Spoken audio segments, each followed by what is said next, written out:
Hello everyone, I'm Craig Boswell.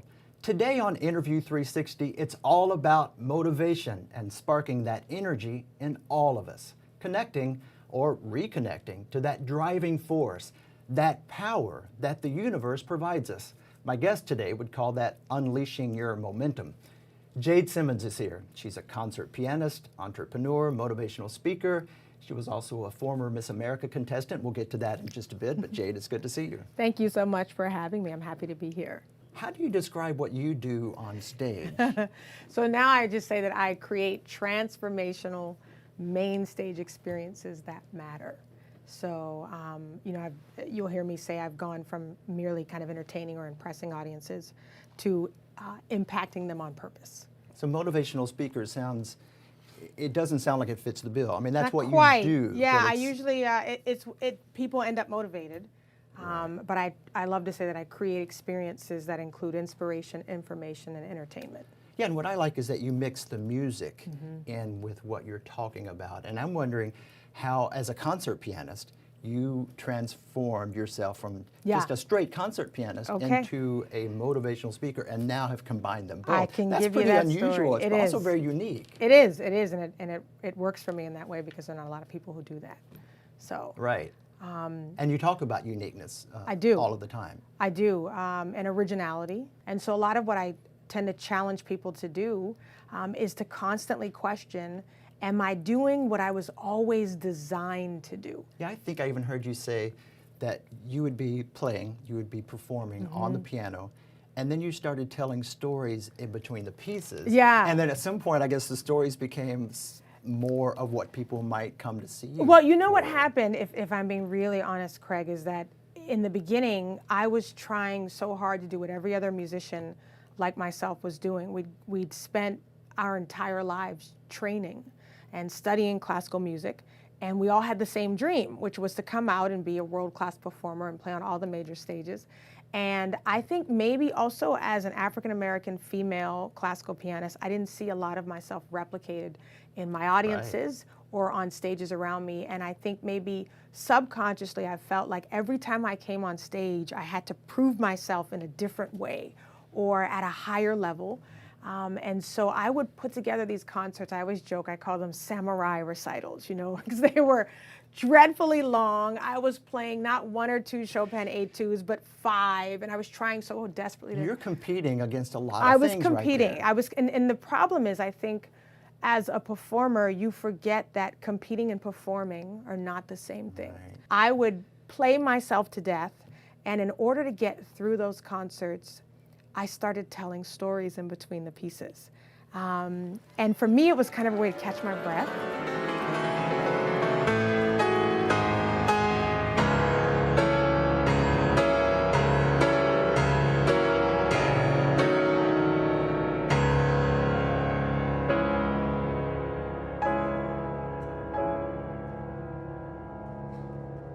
But for the audiences, I was telling them about the composer, I was telling them about the music, and then I was going a step further than making it a lecture recital. I wanted them to know what I was thinking as a performer and what I wanted them to experience. Right, that personal level that brings them into that, into your sphere almost, right? So you're all as one. Once I saw that the stories were connecting, I got very curious as to what more would the audience allow me to do. And I slowly over time shifted my intention from impressing the audience to impacting the audience. And when you shift that way, it changes everything. I dared to believe that the audience might want to know who I was. They might want to know more than who Mozart was. So I started bringing parts of my life, parts of my belief system, parts of my ideas into the concert experience, and lo and behold, the audience didn't leave. They enjoyed it, and they started seeking me out because they knew it was going to be more than just a recital. Right. It sounds like something that just evolved. It's not like you had this idea, No. I'm going to tell this story. No. But it just kind of evolved over time. So today, my concerts go from Rachmaninoff all the way to rap, believe it or not. Right. I was kind of a closet, hip hop person. I was listening secretly to hip hop on the side and jazz. I think I also read that you wanted to be Missy Elliott, and you wanted to work some Missy Elliott into this. Yes, if Missy's watching, we need to do something together, Missy. I admired that she was not only changing the game where hip hop was concerned, but she was creating a sound that hadn't existed. And I'd like to believe that I'm doing the same thing in stretching the presentation of classical music.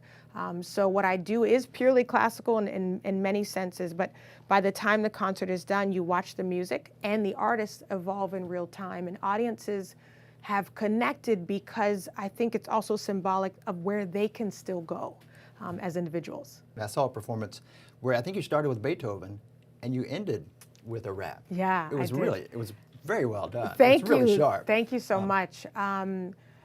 What's the audience reaction to that? It's so wild because when you're daring to stretch, it depends on the audience, or so I thought. The best compliments I get are, well, first of all, I should say what I'm so proud of these days is that my audiences are some of the most diverse audiences in classical music. So, and I mean diverse in every, and on every part of the spectrum. Not what we first think of when we hear classical audience, going to hear a classical concert. You don't think diversity one bit. No, you it's not don't. What pops in your mind. And it's not even that it was an agenda of mine. I just remembered coming on stage as a younger artist and thinking, why is there no one in the audience who looks like me?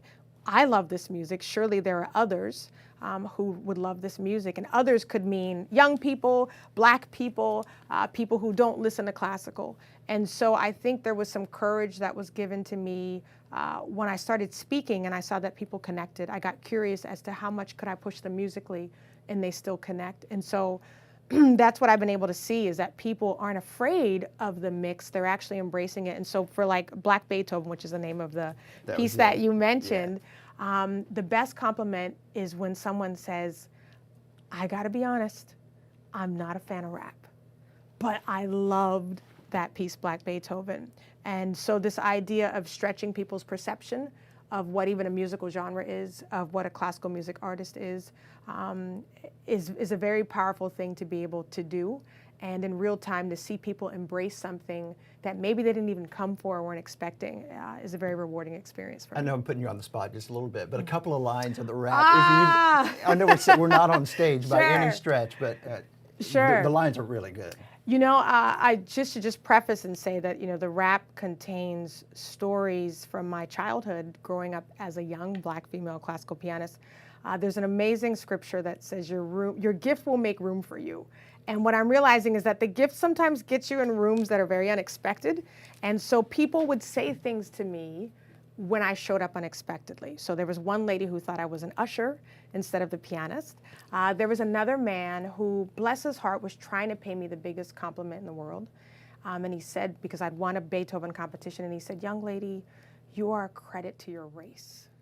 And, audiences always groan when I say that. But, I remember looking in his eyes and thinking, this isn't a man who was trying to be racist. He was not trying to be bigoted. He was not trying to insult me. He was trying to give me the biggest compliment possible. And I remember saying to him, or really saying to myself later, what he really meant to say is that I was a credit to the entire human race. And so I tell those stories. And the person that thought you were an usher, I hope you put them in their seat and then showed up on stage. Okay, very close perfect. to the front. So the opening of Black Beethoven, I would actually give me a beat, but I don't know if you could. It says. Okay, don't play. No, you might be ready to go, right? I was 12 years old trying to find my way in. Thought I'd enter a competition. I'd play Beethoven. They went crazy when I hit the keys real fast. Really, they was worried that their precious Steinway wouldn't last. I won it all, had the trophy in my right hand, but on my left was a seersuckered old man. He looked me dead in my cute little black face, told me with a smile I was a credit to my whole race. And it goes on to tell those stories. And what's really incredible, Craig, is sometimes in these experiences, I'm talking about all the things that they say we're not supposed to talk about in public, whether it's race or religion and different aspects of culture. And people are allowing it because I think they can see that I'm not pushing an agenda, but I'm curious how much we can push our experience and our perspective, and I'm very blessed to say that people are receiving it that way. And the audience comes away richer for this experience. And I come away richer. Even better.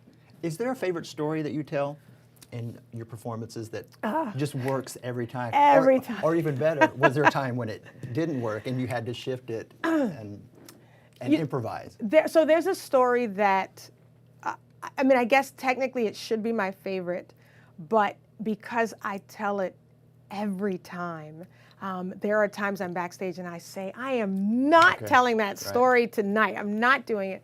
And I'll get on stage, and no matter how much I try to skirt around it, I have to tell the story. And it's the story of when I was a little kid.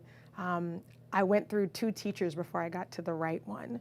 And the first 2 teachers each died within a year of teaching me. And so I had like this reputation, as the Black Widow of piano students.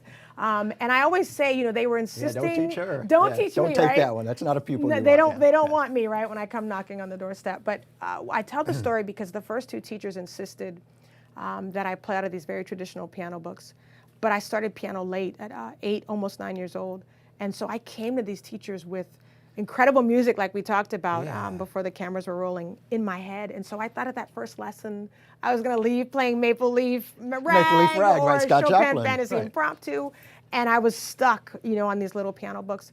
And they both unfortunately passed away very soon after teaching me. But the third teacher saw something different, and she did something different. And I completely credit my entire existence as a pianist to her. Because had she done the same things they would have done, I would have quit playing the piano. What did she do? She decided to throw away those little piano books, and she let me play real music, and she taught me differently, and she improvised her teaching in order to suit what she thought was someone who was exceptional. She could have also been afraid that maybe if she didn't do something differently, her fate would have been the same as the other 2 teachers. I'm not denying that was in the back of her head. The back of her head, yeah. So I think it's a blessing when you can dare to do things differently. I mean, she had probably 20, 30 years of teaching under her belt, and here's this, new student saying, I can't do that same thing. You've got to do something differently, and she did. Wow. And one of the things that caught my ear and then caught my eyes, I was going through websites, and then I came across yours, and the first thing I heard was Flight of the Bumblebee. I was like, who is this? So I clicked on it, and lo and behold, a day later, here you are. But you've also done a new rendition, or your own rendition of Flight. I have. I have the 2, I tend to play both of them. I'll play one, the traditional version, and then I'll play my version afterwards. So you heard me playing the traditional Rimsky-Korsakov version. Right. And as I mentioned earlier, Missy Elliott, I'm a fan of. So the version the other version you heard has kind of a hip hop.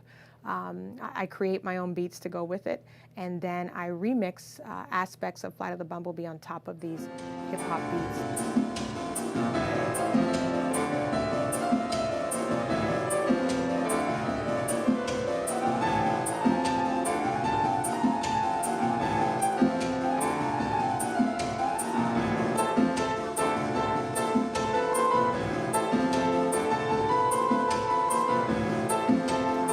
That originally because I had the pleasure to be cast in a musical called Lolette's Rhythm Club, which is about the life of a living legend, Lolette Jenkins Wisner, an African-American female pianist, concert jazz pianist, trained classically, played Carnegie Hall when she was 11, and has this incredible career, played for presidents all over the world, did USO tours, and her encore was always a really jazzy version of Flight of the Bumblebee.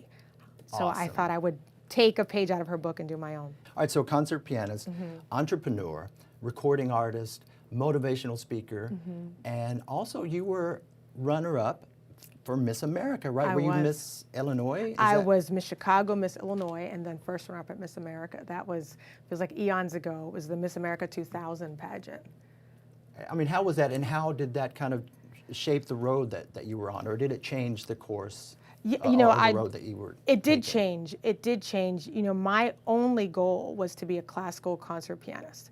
And I knew nothing about the Miss America pageant other than it would come on every year and I would watch it. I wasn't someone who'd grown up wanting to be Miss America.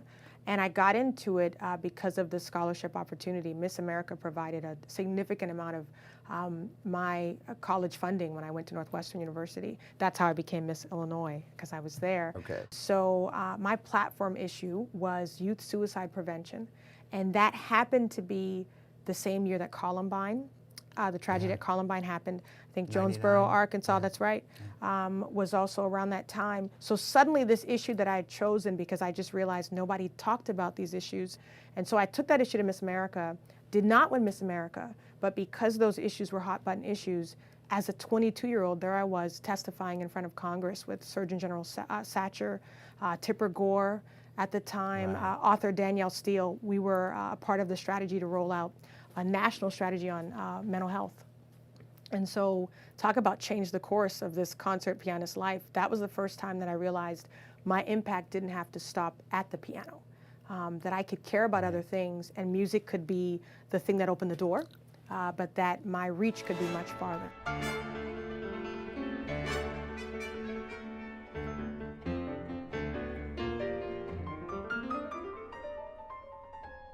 All right, what's next?